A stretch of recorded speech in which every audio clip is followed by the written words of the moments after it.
7h-9h, les matins de France Culture. Guillaume Erner. La question du jour. En fin de semaine dernière, le garde des Sceaux Éric Dupond-Moretti a présenté son plan d'action pour s'attaquer aux grands chantiers de la justice faisant suite aux états généraux tenus cet été. Ce sont 60 mesures qui ont été annoncées et qui visent, selon les termes du ministre, à simplifier et moderniser le système judiciaire. Quels sont les changements promis? Bonjour Thomas Clay. Bonjour Guillaume Erner. Vous êtes professeur de droit privé à l'école de droit de la Sorbonne. On vous doit notamment reconstruire la justice aux éditions Odile Jacob. Prison bondée de jugements excessifs. Cette réforme est attendue depuis longtemps. Apporte-t-elle véritablement des solutions? Elle est attendue depuis des décennies, mais en même temps, c'est pas la première fois qu'une telle réforme, une telle ampleur de réforme est annoncée. Alors, elle propose beaucoup de solutions, mais à ce stade, elle se contente d'ouvrir des pistes. Vous avez raison de rappeler que cette réforme intervient à l'issue des États généraux de la justice. Donc, en réalité, c'est une annonce d'étape. On est dans l'étape de la réforme parce que ce sont que des propositions qui ont été évoquées par le garde des Sceaux jeudi dernier. Et ces propositions sont multiples. Et d'ailleurs, à mon avis, c'était une bonne chose de le faire ainsi, c'est-à-dire de réformer un plan d'ampleur, de proposer une réforme d'ampleur sur à peu près tout ce qui ne va pas dans la justice. Et les sujets sont nombreux. Alors, si on essaie de regrouper les demandes des magistrats, Thomas Clay, quelles étaient-elles ? Alors d'abord, on se souvient que l'année dernière, effectivement, il y a eu une tribune signée par les 3/4 des magistrats pour exprimer leur souffrance au travail et leur insatisfaction de rendre la justice dans ces conditions. Donc ça, il fallait l'entendre. Et sur ce point-là, la réforme propose déjà un certain nombre de choses, et notamment beaucoup de postes, puisqu'on parle de 10 000 personnels de justice nouveaux d'ici 2027, dont 1 500 magistrats. Il y a aussi une augmentation sensible du budget de la justice. Mais ce qui est intéressant dans cette réforme, c'est qu'elle concerne tous les secteurs. Ça va de ce que je viens de dire, les ressources humaines, le budget, l'immobilier, mais aussi une réforme de la procédure civile, une réforme de la procédure pénale, la question des prisons, et puis elle s'intéresse aussi à des sujets comme la formation, voire l'éducation. Elle propose, et le professeur que je suis ne peut pas y être insensible, elle propose notamment qu'il y ait une sensibilisation à la justice et au droit dès la classe de 6e, à travers un passeport qui s'appellerait Éduc-Droit. Donc c'est très complet, il y a de l'argent aussi. Il y a de l'argent, qui est promis. C'est important. Il y a de l'argent qui est promis. On arriverait à un budget annuel de 11 milliards par an en 2027. Donc ça, c'est évidemment une bonne chose. Ça suffira pas. Postes. Donc des postes, évidemment, de l'argent, des postes. 1 500 postes de magistrats supplémentaires prévus. Oui, 1 500 postes de magistrats, en tout 10 000 postes, 1 500 postes de greffiers et des personnels de justice, parce que c'est vrai que la justice manque de tout. Donc il fallait avoir cette approche-là, qui est une approche globale. Donc même si vous êtes avocat et non magistrat, vous êtes un homme heureux. J'ai un homme heureux en face de moi, Thomas Clay. Alors moi, je trouve que la réforme va dans le bon sens et qu'il faut savoir le dire quand c'est le cas, mais il faut reconnaître qu'on n'en est qu'au stade des annonces et qu'on peut avoir quelques inquiétudes sur la réalisation, la concrétisation de cette réforme. C'est-à-dire ? Alors, d'abord, c'est une réforme qui est quand même portée par un garde des Sceaux qui est très largement disqualifié, non seulement dans les milieux judiciaires, mais au-delà de ça.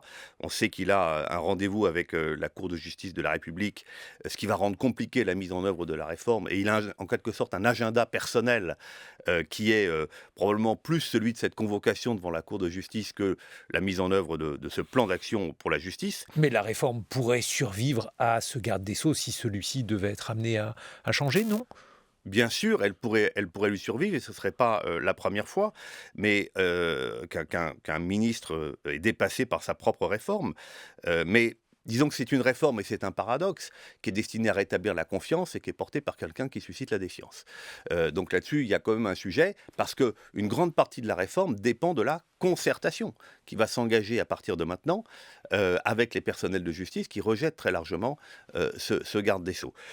Et ensuite, justement, la réforme repose sur des annonces de loi, de projets de loi organiques, de loi de programmation, de loi pour adopter les textes par ordonnance. Donc tout ça, ça va faire l'objet quand même de discussions et il faudra que le garde des Sceaux puisse les mener. Et donc, on a un certain nombre de choses qui, semble-t-il, appartiennent à ces 60 mesures et pourraient donner satisfaction. Il y a aussi toute une série de choses dans le registre de la modification des procédures, de leur simplification. Ça aussi, c'est une demande alors plus large que celle des demandes faites par le milieu de la justice, Thomas Clay. Absolument, vous avez raison de le présenter comme ça, parce que c'est la demande des citoyens. Les citoyens n'y comprennent plus rien. La procédure, qu'elle soit civile, et vous savez, la procédure civile, c'est la justice des gens, c'est la justice du quotidien, c'est la justice des loyers, de la famille, du travail. C'est la vraie justice des gens. La justice pénale, c'est celle dont on parle le plus, parce que c'est la justice emblématique, c'est celle qui est privative de liberté. Mais la justice du quotidien, c'est la justice civile, et là-dessus, il y a des propositions qui sont faites, qui sont intéressantes, comme un mode de, je ne vais pas rentrer dans trop de considérations techniques, mais un mode de saisine de la justice simplifiée, qui s'appellerait d'ailleurs la requête signifiée. Et puis il y a un sujet qui a été présenté par le garde des Sceaux comme, je le cite, un changement de paradigme, c'est le recours à l'amiable. Qu'est-ce que ça veut dire, le recours à l'amiable ? Alors l'amiable, c'est, pour le faire simple, c'est la médiation. C'est-à-dire qu'on essaye de s'entendre plutôt que de s'affronter. C'est la fameuse phrase de Balzac, un mauvais accord vaut mieux qu'un bon procès. Et sur ce point, je pense qu'il y a une part de mystification dans la présentation qui est faite. Pourquoi ? Parce qu'en réalité, ça fait bien longtemps que la justice française est passée à l'amiable. Et moi qui suis un spécialiste des modes amiables ou des modes alternatifs de règlement des litiges, je ne peux à la fois que me satisfaire de l'annonce qui a été faite et en même temps constater qu'il n'y a rien de neuf, là on réinvente la roue. Et il n'y a pas si longtemps, si vous voulez, la loi Belloubet de mars 2019, elle a déjà basculé à l'amiable. La loi justice du 21e siècle de novembre 2016, elle a déjà basculé à l'amiable. Et ça fait 30 ans que ça dure. Et même cette année, en février 2022, donc sous l'empire de l'actuel garde des Sceaux, il y a un décret qui a rendu obligatoire dans toutes les procédures ce qu'on appelle l'injonction à la médiation, c'est-à-dire que le juge peut forcer les parties à tenter, non pas à réussir, mais à tenter une médiation. Donc là, rien de neuf sous le soleil, il n'y a pas de changement de paradigme. Il y a un point sur lequel le ministre était très attendu, Thomas Clay, c'est la surpopulation carcérale. A-t-il apporté des solutions qui vous paraissent des solutions réalistes, crédibles ? Alors, ça fait partie des points qui, à mon avis, sont très décevants dans les annonces. Encore une fois, pour moi, ça va dans le bon sens. Donc là, vous m'interrogez sur des points précis et qui sont un peu les points faibles des annonces. La surpopulation carcérale est un problème endémique dans notre pays. On a coutume de l'appeler à juste titre la honte. C'est la honte de notre République, ce qui se passe dans nos prisons, avec une surpopulation de 120% et des gens qui vivent dans des conditions inacceptables. Et là-dessus, on a une annonce qui est plutôt incantatoire, avec 15 000 places de prison nouvelles à l'horizon 2027. Tout ça avait déjà été programmé. Il n'y a rien de neuf sur ce sujet-là. De même que sur le Conseil des prud'hommes, vous savez, la justice du travail, qui est une des principales justices, là aussi les annonces sont extrêmement décevantes.